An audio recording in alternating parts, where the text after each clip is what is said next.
इज्जत अफजाई करते थे शिफ्ट। आज भी बड़ी शार्ट नोटिस पर अपना काम छोड़ कर आए और ये लेक्चर देकर वापस पाकिस्तान बार कौंसिल में मीटिंग है, वहाँ भी जाना है। मैं टाइम ज़ाया किए बगैर रिक्वेस्ट करूँगा जनाब राजा रसूल वाइस साहब से advocate supreme court of Pakistan तशरीफ लाएँ अपने लेक्चर का आगाज़ करें।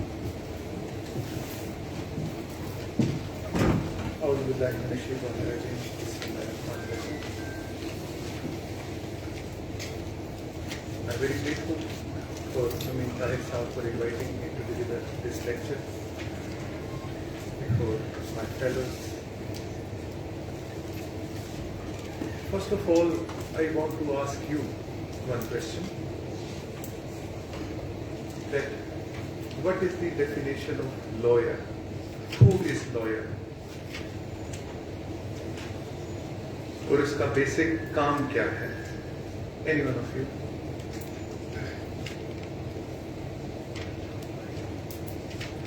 देखिए, lawyer being a professional in the field of law is a person who always stands for the rule of law, for supremacy of the constitution. किसी के भी हक के लिए लड़ना, कानूनी लड़ाई लड़ना एक वकील का काम है, which is very sacred duty. And what is the distinctive feature of our profession? खूबसूरती क्या है इसकी? अपनी जिंदगी में आप जब भी कभी हारते हैं तो आप परेशान हो जाते हैं, आप बास लोग हौसला छोड़ते हैं. But being a lawyer, biggest lesson which we learn on daily basis, we lose, we bow, and we go forward or come forward for appeal or before some other forum. हारना, केस हारना, हम नहीं मानते, case हारते हैं, हम thank you बोलते हैं, हम बाव करते हैं और हम अपीलेट कोर्ट के लिए ज्यादा जोश, ज्यादा बलबले, ज्यादा जज्बे के साथ प्रेपरेशन करते हैं और आगे बढ़ जाते हैं. तो हार को हम अपने सीने से लगा के नहीं रखते. हार जो है वो हमारा पार्ट ऑफ प्रोफेशन है, लेकिन ये जो कोर्ट में और केस में कोई जो हार है उसको हम सीने से नहीं लगाते, उसको हम हार मानते नहीं, हम उसके लिए आगे बढ़ते हैं और eventually we win cases for our clients. तो ये बिगेस्ट हमारा जो लेसन है इस प्रोफेशन का, और this is the beauty of our profession. और ये हम डेली बेसिस पे हम ये प्रैक्टिस करते हैं और डेली बेसिस पे हम ये देखते हैं, ये सीखते हैं, और ये I feel that this is one of the most distinctive feature of this profession. Since I am practicing on criminal side, so I will give you little know-how about the criminal trials and mechanism of initiating criminal proceedings. There are two ways to initiate criminal proceedings as per our law. What are those two mechanisms? Any one of you? Like FIR, Offense to complaint, private complaint. Yeah. One is not FIR, one is through police, and second through a private person. Whenever you convey information of commission of some offense, said offense is categorized information to the police. Said offense is categorized into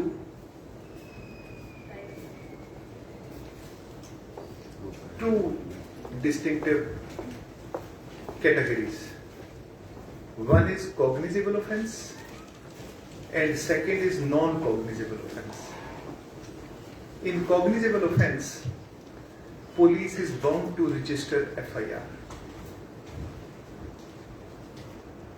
in non-cognizable offense, they enter the information in some other register, and then after seeking permission of area magistrate, they start investigation and then culminate into report, which is submitted before the court.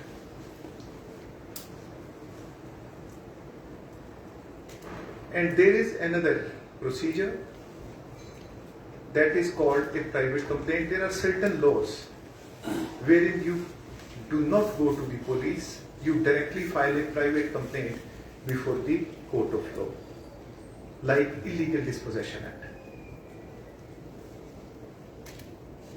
तो तरीके हो गए दो, एक you directly approach the police and second you directly approach the court. और जो police को आप डायरेक्टली अप्रोच करते हैं उसमें फिर कॉग्निजेबल और नॉन कॉग्निजेबल दो डिफरेंट फीचर्स आते हैं, दो डिफरेंट कैटेगरीज ऑफ ऑफेंसेस आते हैं. अब ये प्राइवेट कंप्लेंट जो है ये सिर्फ उन केसेस में नहीं है wherein law provides you to approach the court only, like Illegal Dispossession Act. There are certain other eventualities where you will have to file a private complaint. Like, firstly, you approach the police and you are dissatisfied from police investigation. और उस dissatisfaction में भी different categories हैं. If you claim कि police has not recorded your version properly, or police has conducted dishonest investigation and extended certain obliging concessions towards the accused party. So in both eventualities, you file a private complaint. और private complaint में first of all this complaint is preferred before the court of area magistrate concern judicial magistrate, क्योंकि session के पास पार नहीं है to take cognizance directly. इसके लिए जो section है that is section 190 of CrPC.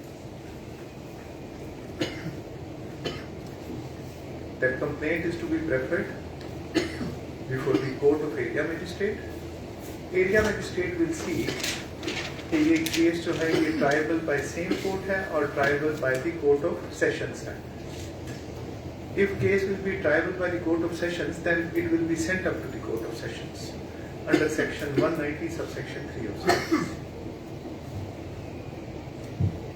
तो यहाँ पे we have come to know कि private complaint सिर्फ उन cases में नहीं है wherein law provides a remedy of private complaint. ये state cases में भी when you are dissatisfied from police investigation in any manner, you have an option to file a private complaint. और उसमें difference ये है, private complaint का भी जो status है after issuance of process वो state case वाला हो जाता है. लेकिन in private complaint primarily burden is on the complainant to prove a case against the accused beyond shadow of doubt. In state case it is bounden duty of the prosecution to prove a case against the accused party. और private complaint में एक थोड़ी सी technical एक basic जो judgement है वो है नूर Ilahi's case which deals with private complaint, PLD 1967, Supreme Court 708 है शायद, पेज 66 है शायद, पेज PLD 66 और like that. अगर प्राइवेट कंप्लेंट और स्टेट केस के सेट ऑफ एक्यूज और विटनेसेस सेम हो तो इस इवेंचुअलिटी में दोनों केसेस जो हैं वो कंसोलिडेट हो जाते हैं. आप एप्लीकेशन देते हैं, बोथ केसेस आर कंसोलिडेटेड. लेकिन जो टाइटल होता है वो प्राइवेट कंप्लेंट और प्रोसीजर जो है वो प्राइवेट कंप्लेंट वाला फॉलो होता है. और वो प्रोसीजर क्या है, that initially complainant produces his private witnesses as a PW. जो स्टेट विटनेसेस हैं वो एज ए CW आते हैं, वेयर इन कंप्लेनेंट काउंसिल या प्रोसिक्यूशन जो है उस पर पहले क्रॉस करती है क्रॉस एग्जामिनेशन, और उसके बाद डिफेंस साइड उस पर क्रॉस करती है. सर काइंडली रिपीट कर दें. अच्छा, नूर इलाही's केस के मुताबिक अगर प्राइवेट कंप्लेंट और स्टेट केस के एक्यूज विटनेसेस सेम हों तो ये जो लॉ है या ये जो कॉन्सेप्ट है ये बोरो किया है क्रिमिनल केसेस में फ्रॉम सीपीसी कि both cases are to be consolidated, क्योंकि सीआरपीसी में कंसोलिडेशन का कोई कॉन्सेप्ट नहीं है, तो both cases are to be consolidated. लेकिन जो प्राइवेट विटनेसेस हैं कंप्लेनेंट के, those witnesses are to be examined first, और उसके बाद जो स्टेट विटनेसेस हैं, जो ऑफिशियल विटनेसेस हैं, they are to be examined as a CW, जिस पे कंप्लेनेंट काउंसिल इफ वांट्स वो पहले क्रॉस एग्जामिन करेंगे और डिफेंस साइड बाद में क्रॉस एग्जामिन करेंगे, और ultimately 342 and all that procedure and final judgment. तो दिस इज ए प्रोसीजर। लेकिन अगर स्टेट केस और प्राइवेट कंप्लेंट के जो एक्यूज हैं वो सेम नहीं है, तो फिर क्या होगा?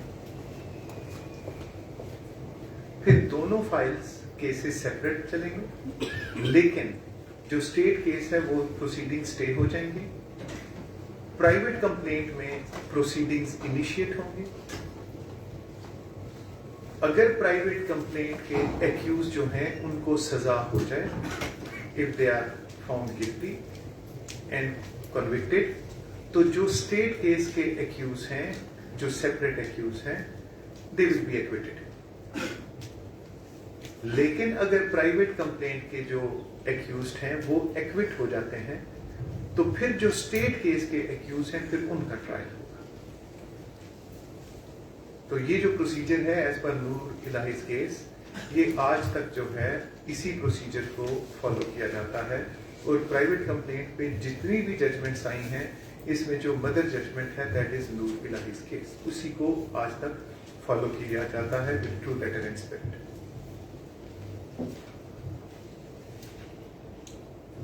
अब जो ट्रायल का प्रोसीजर है, what is the procedure of the trial? Any one of you may tell procedure of the trial short? FIR की इन्वेस्टिगेशन, पुलिस रिपोर्ट, देन उसके बाद एक्विटल होगा अगर police report, challan. Procedure of the trial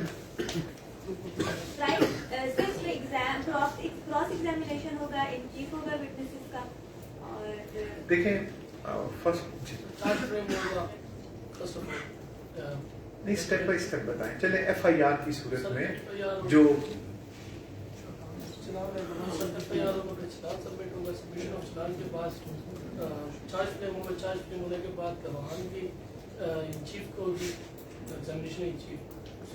देखिए जो criminal cases हैं उनके 3 phases हैं, total there are 3 phases. First investigation phase, second inquiry phase, and third trial.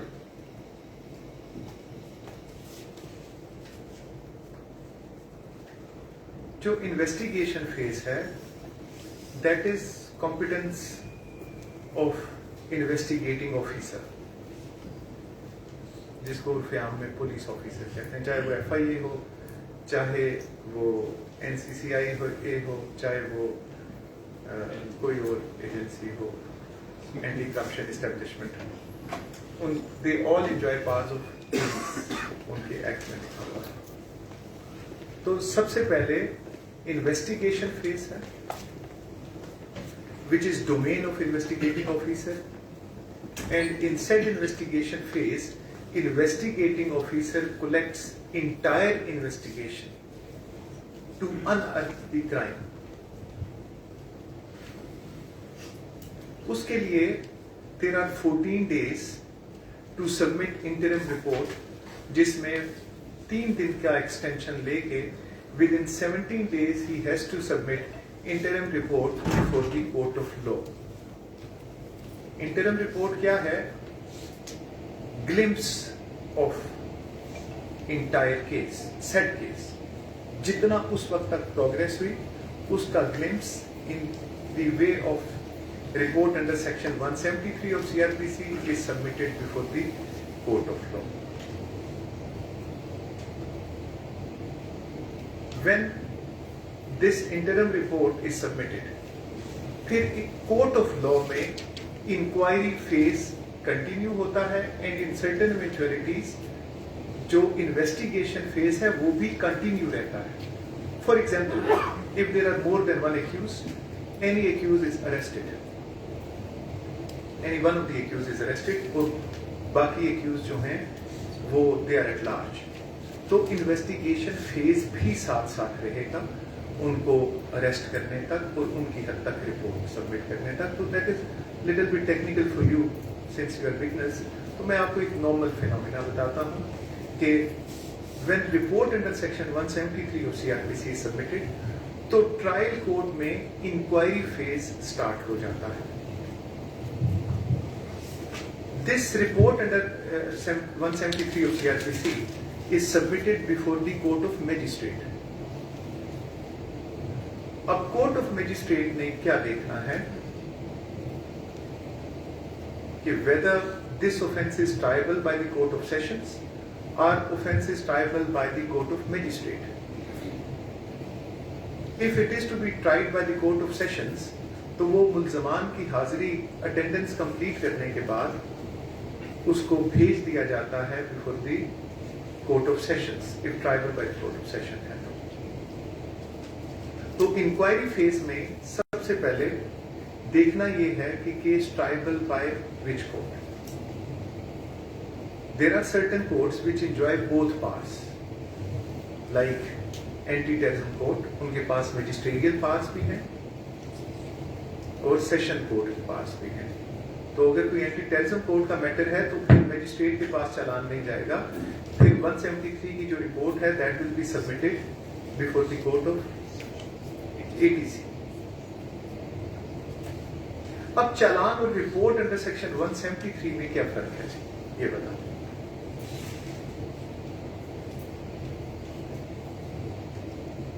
When accused is here please.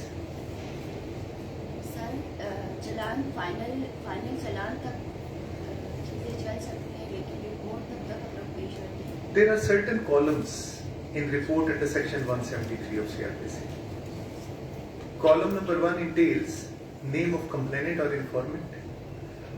Column number 2 is meant for those accused who are proclaimed offenders. उनका नाम फिर होता है red ink में. Column number 3 में वो accused होते हैं who are arrested or found guilty by the local police, by the investigating officer. Sir column 3 में सर जी, कॉलम नंबर 3 में जो गुनाहगार होते हैं पुलिस इन्वेस्टिगेशन में जो गिल्टी पाए जाते हैं उनका नाम जो है कॉलम नंबर 3 में होता है. तो जो कॉलम नंबर 3 वाला एक्यूज है उसके लिए इसको चालान कहेंगे कि he has been challaned as a guilty person during the course of investigation. और जो कॉलम नंबर 2 वाला एक्यूज होगा who is not found guilty during investigation, तो उसके लिए इसको चालान नहीं कहेंगे क्योंकि वो चालान नहीं हुआ. It is called report under section 173 of CRPC.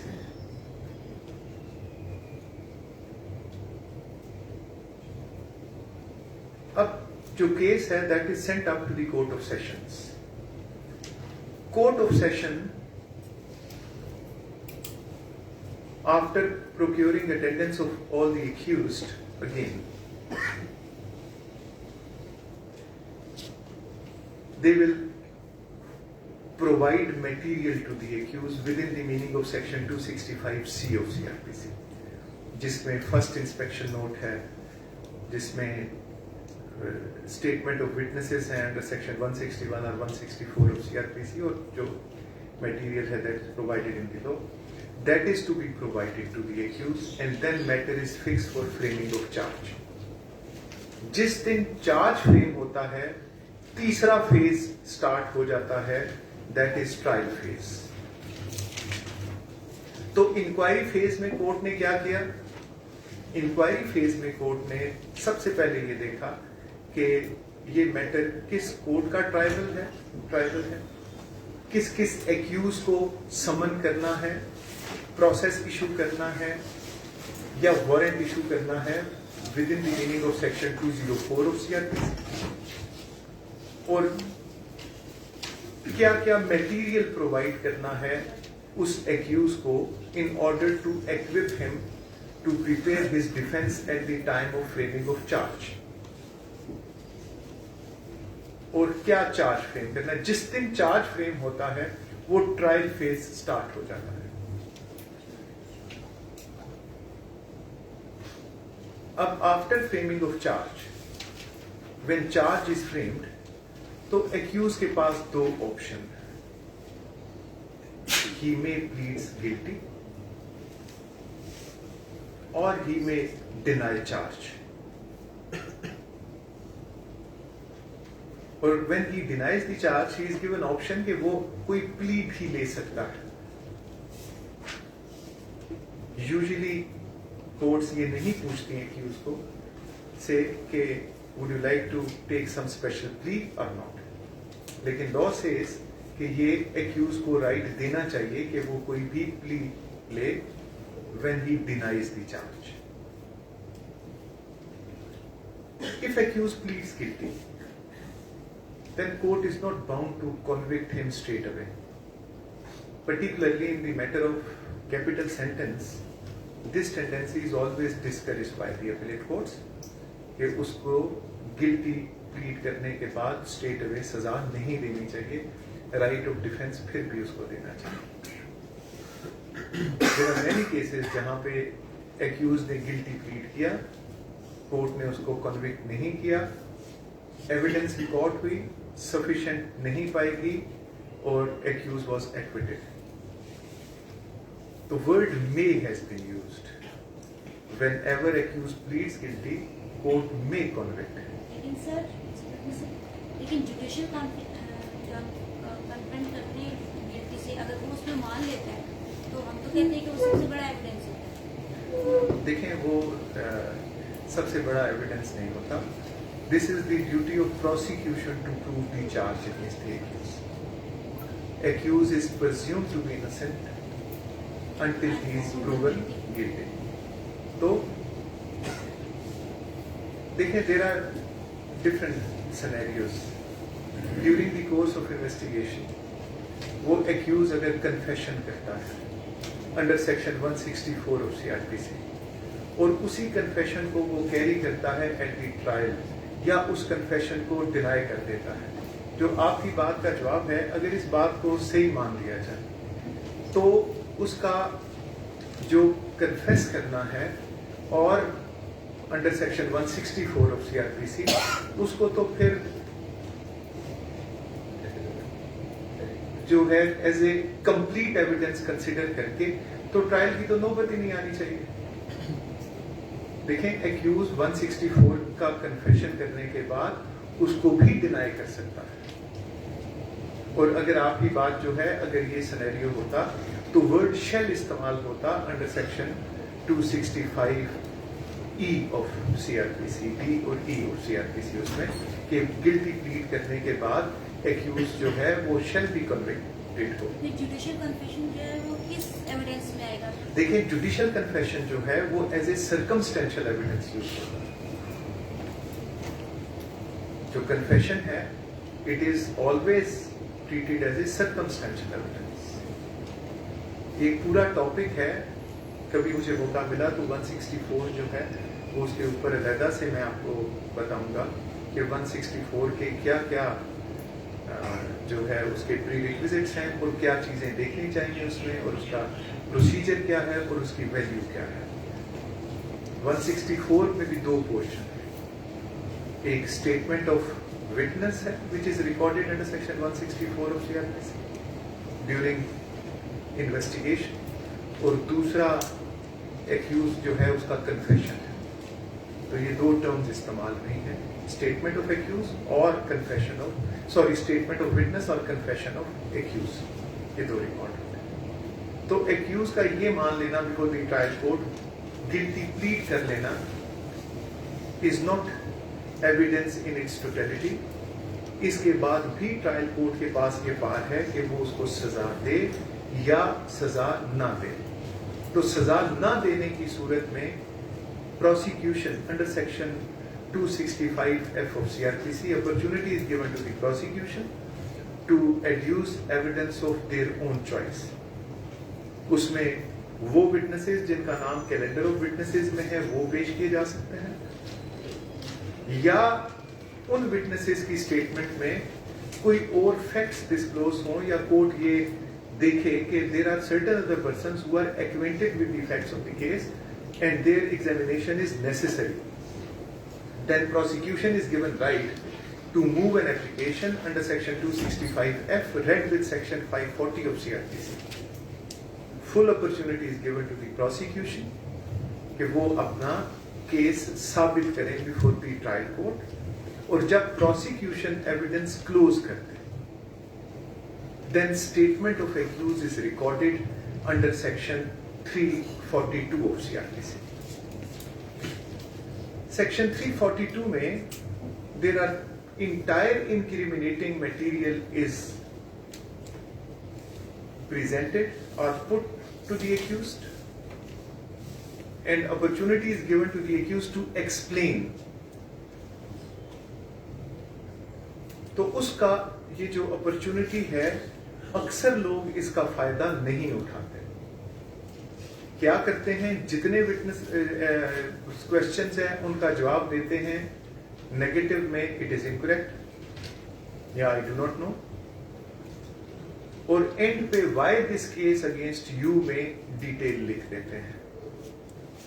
तो लीगली तो ये गलत नहीं है, लेकिन मेरे ख्याल से जब कोर्ट ये अपॉर्चुनिटी देती है आपको कि आप तमाम इंक्रिमिनेटिंग एविडेंस में अपनी पोजीशन क्लियर करें और आप बताएं कि ये क्या है, तो आपको इस अपॉर्चुनिटी का पूरा फायदा उठाना चाहिए.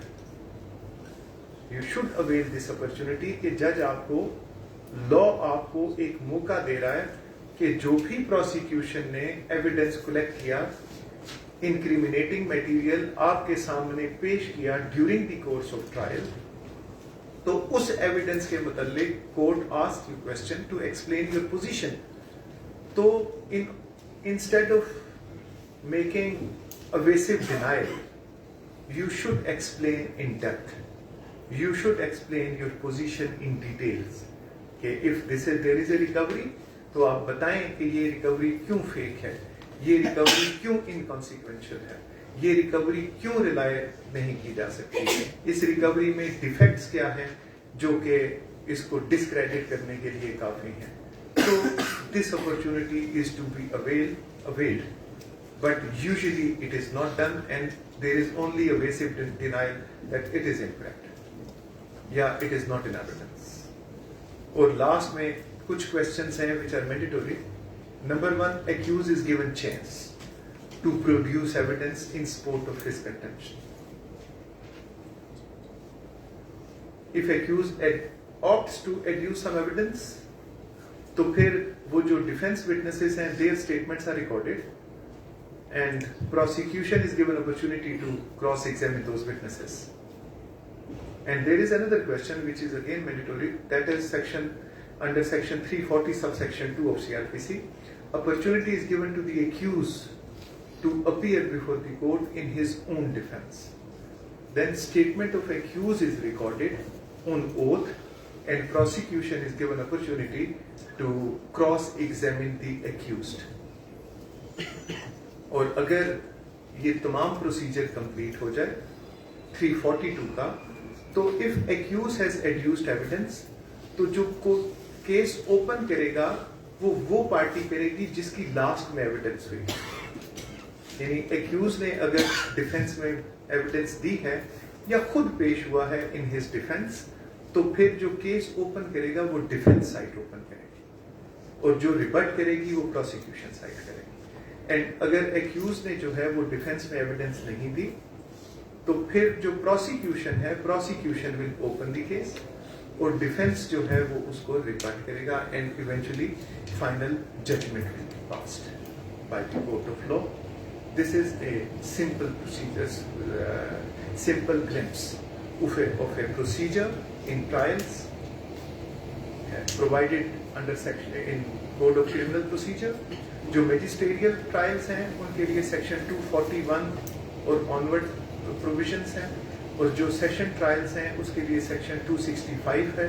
जिसमें 265C एंड ऑनवर्ड जो भी प्रोसीजर्स हैं वो सारे प्रोवाइडेड हैं अंडर सेक्शन 265। इंक्रिमिनेटिंग क्वेश्चन के हवाले से जो आपने बताया सर, प्लीज रिपीट कीजिएगा कि उसमें क्या देखिए, एक और दोबारा से? जब ट्रायल कंप्लीट होता है, जब प्रोसिक्यूशन की एविडेंस, सॉरी नॉट ट्रायल, जब प्रोसिक्यूशन की एविडेंस कंप्लीट होती है तो कोर्ट ऑफ लॉ एक्यूज को वो तमाम क्वेश्चन पुट करती है जिसमें जितना इंक्रिमिनेटिंग मटेरियल एक्यूज के खिलाफ आया है उसको क्वेश्चन फॉर्म की सूरत में एक्यूज के सामने रखा जाता है और उससे एक्सप्लेनेशन मांगी जाती है। What do you say about it? This is in evidence and what is your contention about this evidence? लेकिन सर कानून शहादत तो ये कहता है कि इंक्रिमिनेटिंग क्वेश्चन का आंसर देना लाजमी है। नहीं, वो आप दो चीजों को मिक्स कर रहे हैं। You are talking about cross examination और उसके भी बहुत सारी कैटेगरीज हैं, ये बात नहीं है।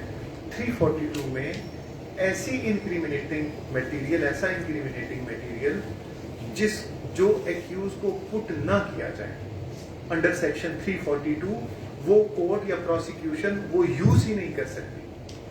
एक ऐसा फॉर एग्जांपल एक रिकवरी है या जैसे आपने मिस फरमाया कि उसका कन्फेशन है, जुडिशियल कन्फेशन है which is proved by the prosecution और वो क्वेश्चन में या एक्यूज की एब्सकॉन्शन है, वो अगर 342 में एक्यूज को पुट नहीं की जाती, उसका कन्फेशन, उसकी रिकवरी, उसकी एब्सकॉन्शन, तो उसको कोर्ट जो है वो यूज नहीं कर सकती क्योंकि आप कोर्ट ने एक्यूज को मौका ही नहीं दिया to explain his position in particular incriminating material, तो वो आप एक्यूज के खिलाफ यूज या यूटिलाइज नहीं कर सकते। इस सूरत में जो है that judgment will be rendered illegal और डिनोवो तो नहीं, उस स्टेज से दोबारा ट्रायल स्टार्ट होगा कि ये क्वेश्चन पुट किया जाए एक्यूज को, आपने वो मटेरियल इसके खिलाफ इस्तेमाल किया है जिसके मुतालिक आपने एक्यूज से कोई एक्सप्लेनेशन सीख नहीं की। तो इसलिए material, entire incriminating material is put to the accused, explanation is sought from the accused and ultimately जो मैंने आपको बताया कि एक्यूज डिफेंस में अपने विटनेसेस पेश करेगा या खुद इन हिज ओन डिफेंस पेश होगा और final judgment will be passed. और फाइनल जजमेंट के बाद फिर आपका जो है अगर एक्विटल है तो आप अपील अगेंस्ट एक्विटल फाइल करेंगे, अगर कन्विक्शन है तो आप फाइल करेंगे अपील अगेंस्ट कन्विक्शन फाइल करेंगे, अगर इन्हेंसमेंट ऑफ सेंटेंस है तो फिर उस इवेंचुअलिटी में आप रिविजन फाइल करेंगे prosecution side to seek enhancement of sentence and trial is complete. Any question from you feel? कोई सवाल है तो आप कर सकते हैं, you are at liberty. Sir ये जो क्वेश्चंस हैं ये वर्बल होते हैं या रिटन में भी दे सकते हैं? नहीं, ये रिटन फॉर्म में होते हैं जो कि आपको दिए जाते हैं और उसका फिर जवाब भी आप रिटन फॉर्म में देते हैं।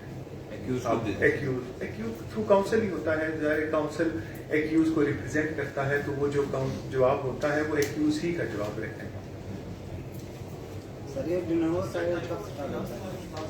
डिनोवो ट्रायल तो देयर आर मेनी इवेंचुअलिटीज जहाँ पे डिनोवो ट्रायल कोई ऐसा फ्लॉ है जो कि प्रेजुडिस करता है राइट ऑफ एक्यूज को, कि जिसमें एक्यूज का जो डिफेंस है, बेसिक डिफेंस जो है वो प्रेजुडिस हो, फ्रेमिंग ऑफ चार्ज में कोई ऐसी एरर हो जो कि जो है, वैसे तो फ्रेमिंग ऑफ चार्ज जो है वो क्योरेबल इरेगुलरिटी में आता है, लेकिन अगर फ्रेमिंग ऑफ चार्ज से एक्यूज मिसलीड हुआ है टू डिफेंड हिज केस तो उस सूरत में भी डिनोवो ट्रायल होता है।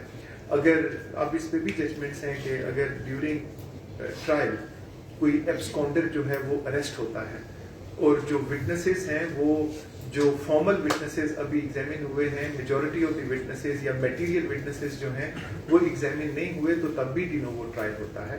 तो देयर आर मेनी इवेंचुअलिटीज जिसमें डिनोवो ट्रायल हो सकता है। सर ये जो डिनोवो ट्रायल होगा जो ये इनिशिएट शुरू से करेंगे या? जी शुरू से होगा। सर ट्रांसफर ऑफ केस के हवाले से बताइए कि 526 CRPC जैसे कि वो किन ग्राउंड्स को देखा जाता है कि एक केस प्रोविंशियल या high court to high court transfer हो जाता है, वो कौन से ऐसे बेसिस है जिसको हम देखें? जो 526 CRPC है उसमें तो ये है कि जो हाई कोर्ट है वो केस ट्रांसफर कर सकती है from one district to another district. Sir اور خود بھی ٹرائل کر سکتی ہے اس کیس کا. اور اس کا مین پرپز کیا ہے؟ ایک تو کنوینئنس آف وٹنسز کورٹ دیکھتی ہے, اور مین ہے کہ ڈسپنسیشن آف جسٹس. کوئی ایسی ریزن آپ پیش کریں کورٹ کے سامنے جس سے کورٹ کو یہ لگے کہ یہاں پہ انصاف کے تقاضے پورے نہیں ہو سکتے for one way or the other, for one reason or the other, تو کورٹ جو ہے وہ court is competent to transfer the case from one district to another district, یا high court is competent, fully competent to try the case itself. اپنے پاس بھی high court رکھ سکتی ہے اور کیس کا ٹرائی کر سکتے ہیں. Any question?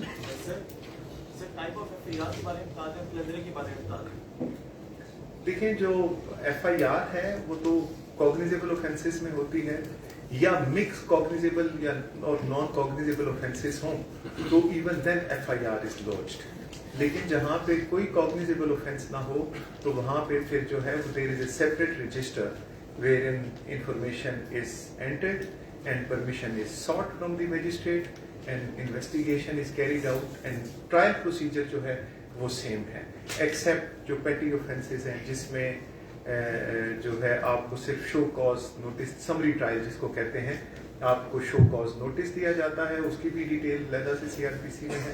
شو کاز نوٹس کے جواب میں اگر آپ پلازیبل ایکسپلینیشن نہ دیں تو after set show cause notice آپ کو کنوے کیا جا سکتا ہے, لیکن اگر آپ کا جواب جو ہے وہ پلازیبل ہے تو پھر پروسیجر آف ٹرائل وہی framing of charge and onward will be adapted.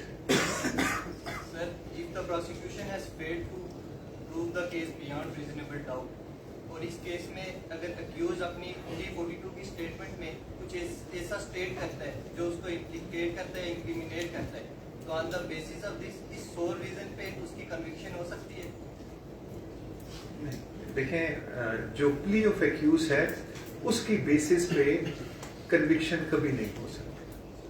Conviction ہوگی on the basis of evidence produced by the prosecution.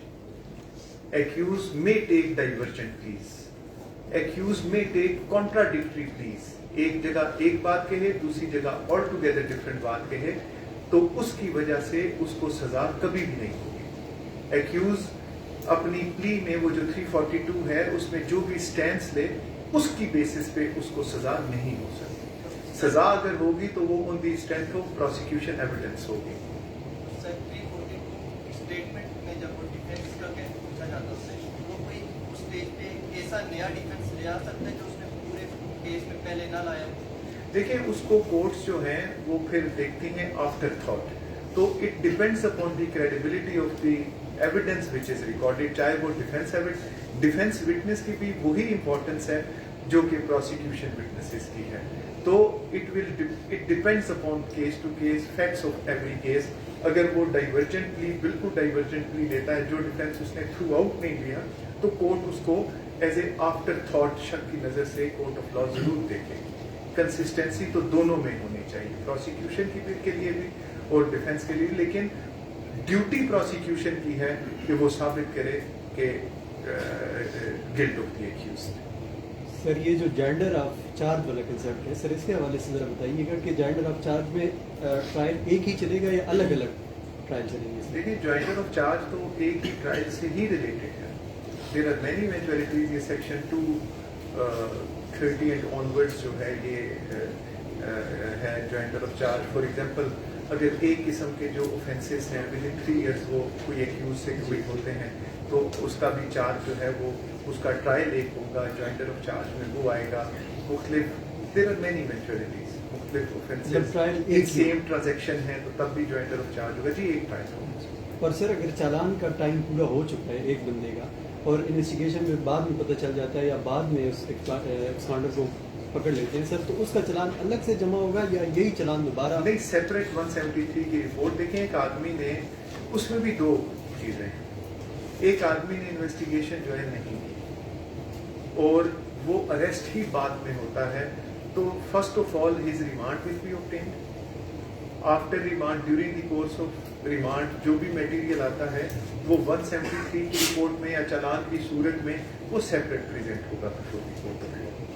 لیکن ایک ایکیوز ہے جو کہ پہلے اریسٹ ہوا, ड्यूरिंग दी ट्रायल जो है उसकी हद तक इन्वेस्टिगेशन कंप्लीट होगी, वो जेल से भाग जाता है, वो पुलिस कस्टडी से भाग जाता है, तो उसका ये नहीं होगा कि वो दोबारा सेपरेट रिपोर्ट आएगी, उसकी हद तक रिपोर्ट आ चुकी है और वो एक सेपरेट केस उसके हद तक होगा, वो सेपरेट FIR होगी, पुलिस कस्टडी या जो भी ऑफिशियल कस्टडी से भागने की, और फिर सर दोबारा इसमें एक कंफ्यूजन है सर, प्लीज़ ज़रा वो क्लियर करा दीजिएगा कि ये अभी जिस तरह हमने बात की कि बाद में पकड़ लिया एब्सकॉन्डर को, अब एक बंदे की इन्वेस्टिगेशन हो चुकी है, इंक्वायरी स्टार्ट हो चुकी है, अब ट्रायल का वक्त फ्रेमिंग ऑफ चार्ज फ्रेम हो गया है, तो तब तक वो जो दूसरा बंदा है उसका चालान आ जाता है, वो सेम ऑफेंस में है, तो तब तक ये वाला जो ट्रायल है ये रोका जाएगा या ये सेपरेटली रन होगा, तो दूसरा चालान जो आएगा उसका अगर separate- एक्यूज अरेस्ट हो गया है, कोई एब्सकॉन्डर है और पहले एक्यूज की हद तक ट्रायल चल रहा है, तो वो रुक जाएगा, पहले वाला रुक जाएगा रुक जब जाएगा। तक वो दूसरे की दूसरे चालान का नहीं आता,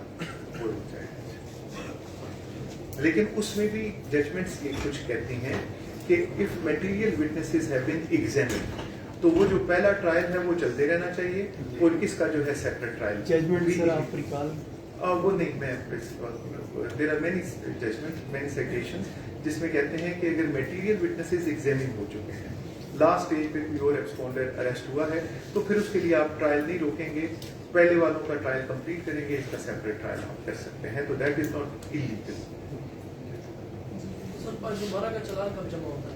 देखिए 512 का चालान जो है, जब एक्यूज एब्सकॉन्डर होता है उसकी हद तक परपेचुअल वारंट इशू होता है और 87 की प्रोसीडिंग्स कंप्लीट होती हैं, तो फिर वो 512 है क्या?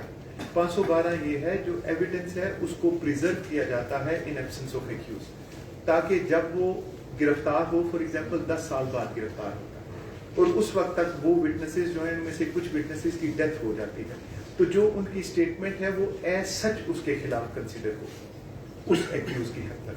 सर फिर वो उनके ऊपर लेकिन जो क्रॉस- जिंदा होंगे विटनेसेस वो दोबारा आएंगे, they will record their testimony, they will be cross examine और फिर जो है वो sir, Thank you. Cross examine leading questions के बारे में। जी लीडिंग क्वेश्चन जो है, नहीं देखें, क्रॉस एग्जामिनेशन में आप हर किस्म का question subject to certain exceptions in कानून शाज़त ऑर्डर आप पूछ सकते हैं, लेकिन प्रोसिक्यूशन या जो वो प्रोसिक्यूशन लीडिंग क्वेश्चन नहीं कर सकती अपने विटनेसेस से ड्यूरिंग एग्जामिनेशन इन चीफ। जी please. Leading question in chief में नहीं कर सकते। हाँ, इन चीफ में नहीं, लीडिंग क्वेश्चन जिसका जवाब हाँ या ना में हो, या उस पर तो मुख्तलिफ जजमेंट भी है जिससे एक्यूज को लीड मिले कि उसने क्या कह, सॉरी विटनेस को लीड मिले कि उसने क्या कहना है, तो जी वो नहीं कर सकते। सर लास्ट क्वेश्चन है, आपने जाना भी है सर, लेकिन FIA में आपकी चूंकि एक्सपर्ट है तो FIA के हवाले से मैं पूछना चाहूँगा कि सर ये क्रॉस प्रोविंसेस भी इन्वेस्टिगेशन करती है? देखें, जो फेडरल इन्वेस्टिगेटिंग एजेंसी है उसका प्रीएम्बल बहुत इंपॉर्टेंट है। एनी ऑफेंस उसका एक शेड्यूल है, स्केड्यूल उसका देखें, शेड्यूल ऑफ FIA एक्ट, और उस शेड्यूल को आपने पढ़ना है with preamble. Any offence which has any nexus with the affairs of federal government, sir ये वर्ड आपने क्या बोला sir? with connection with the affairs of federal government अगर है तो फिर FIA की jurisdiction है, लेकिन कुछ एक्ट्स ऐसे हैं जिसका डोमेन ही FIA के पास है, जैसे फॉरेन एक्सचेंज रेगुलेशन एक्ट है, इसकी लोकल पुलिस की jurisdiction नहीं है, ये FIA की jurisdiction है। इसके अलावा बैंकिंग क्राइम्स हैं, उसकी jurisdiction FIA की है, और जो बाकी तो डेफिनेटली पब्लिक। सर वो तो आपकी बात से मान लेते हैं सर, बल्कि माननी भी चाहिए कि FIA की जो रिस्ट्रिक्शन है वो साइबर क्राइम के हवाले तक है, जहाँ cyber crime is something else. मतलब सर नेट जहाँ पे कंप्यूटर नेटवर्क है, ये बिल्कुल गलत आप फरमा रहे हैं। जो साइबर क्राइम है उसके लिए NCCIA एक नई इन्वेस्टिगेटिंग एजेंसी आई है, national cyber crime investigating sir agency. ये इसका पार्ट नहीं समझा जाता? नहीं जी नहीं, बिल्कुल पार्ट नहीं है। पहले साइबर की जो पार्ट थी वो FIA में साइबर क्राइम यूनिट अलहदा बने थे, तो वो, लेकिन अब जब से NCCIA बनी है तो ये जो साइबर क्राइम्स हैं वो NCCI के कॉम्पिटेंस में आते हैं। यानी कि कोर्ट्स कौन डील करता है? ये सेशन कोर्ट है NCCI, ये आप पढ़ेंगे आपको सारे सवालों के जवाब मिल जाएंगे।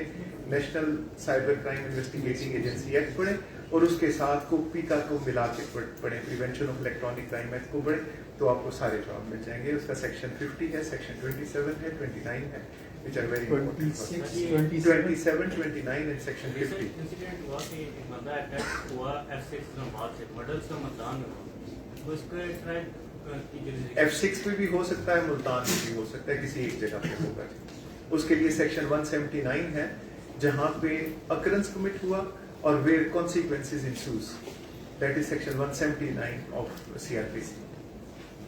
Thank you so much, sir. Thank you.